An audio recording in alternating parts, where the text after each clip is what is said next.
انسان کو کامیاب ہونا چاہیے، کوشش کرے انسان اپنی طرف سے پوری کہ وہ عمل کرے کہ جس میں اس کو کامیابی ملے۔ میرے کریم آقا علیہ الصلوۃ والسلام نے فرمایا 4 خوبیاں جس بندے میں ہوں گی، اگر ساری دنیا بھی اس کے ہاتھ سے نکل جائے تو پھر بھی فکر کی بات نہیں ہے، کوئی فکر کی بات نہیں۔ اگر 4 چیزیں، 4 خوبیاں تمہارے اندر ہیں، اللہ کے پیارے نبی نے فرمایا اگر ساری دنیا بھی تمہارے ہاتھ سے نکل جائے تو تب بھی کوئی غم نہیں ہے، تب بھی کوئی فکر نہیں ہے۔ وہ 4 خوبیاں کیا ہیں؟ مسند امام احمد میں حدیث ہے، اللہ کے پیارے نبی نے فرمایا یہ 4 خوبیاں، سنیے گا توجہ، 4 خوبیوں کا ذکر میرے نبی نے فرمایا جس بندے میں ہوں گی، ساری دنیا اس کے ہاتھ سے نکل جائے تو پھر بھی کوئی غم نہیں، کوئی فکر نہیں۔ وہ 4 خوبیوں میں نمبر 1 اللہ کے پیارے نبی نے فرمایا ایمانت میں حفاظت کرنے والا۔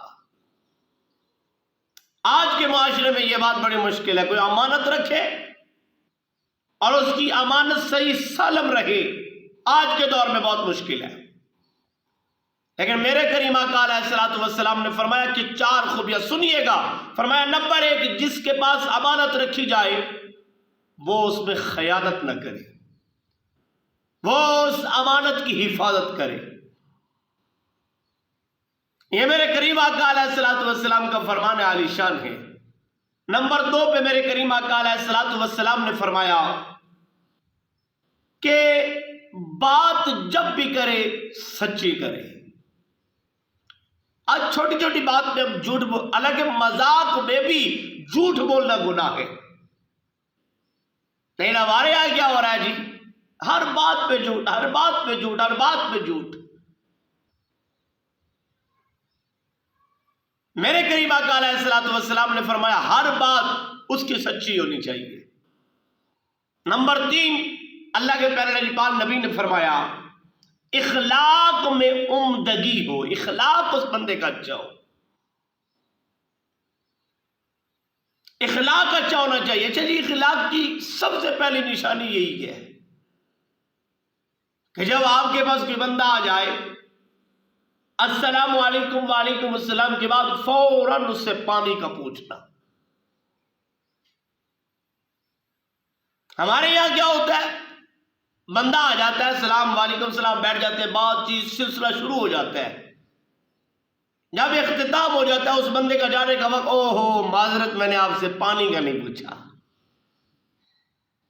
آج یہ ہو رہا ہے اور یہ نہیں ہونا چاہیے۔ اخلاق کی عمدگی یہ تیسری نشانی ہے۔ اور میرے کریم آقا علیہ الصلوۃ والسلام نے فرمایا نمبر 4 چوتھی جو میرے کریم آقا علیہ الصلوۃ والسلام نے فرمایا کہ یہ خوبی بندے میں ہو وہ یہ ہے، فرمایا کہ اس کا جو کھانا پینا ہے وہ رزق حلال ہو، پاکیزہ کھانے ہو اس کے، یعنی حرام کا لقمہ بھی نہ ہو۔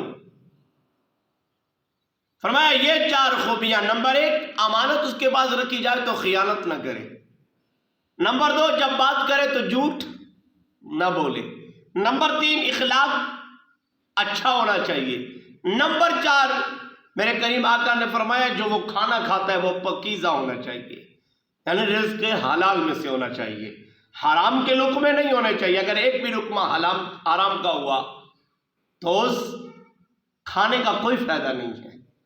یہ 4 خوبیاں جس بندے میں ہیں، میرے لجپال نبی نے فرمایا اگر ساری دنیا اس کے ہاتھ سے نکل جائے تو تب بھی اس بندے کو کوئی غم نہیں کرنا چاہیے، کوئی فکر نہیں کرنی چاہیے۔ تو دعا ہے خالق کائنات مالک کائنات ان 4 خوبیوں سے اللہ مجھے اور آپ کو نوازے۔ تو میں پھر دوہرا دیتا ہوں تمامی حضرات کی خدمت میں، نمبر 1 امانت میں خیانت نہیں ہونی چاہیے، نمبر 2 جب بھی بات کرو سچی بات کرو، نمبر 3 اپنے اخلاق کو عمدہ کرو، نمبر 4 اپنے کھانوں کو پاکیزہ کرو، حلال ہو حرام نہیں۔ دعا ہے خالق کائنات میری حاضری قبول فرمائے، آمین۔ وما علینا الا البلاغ المبین۔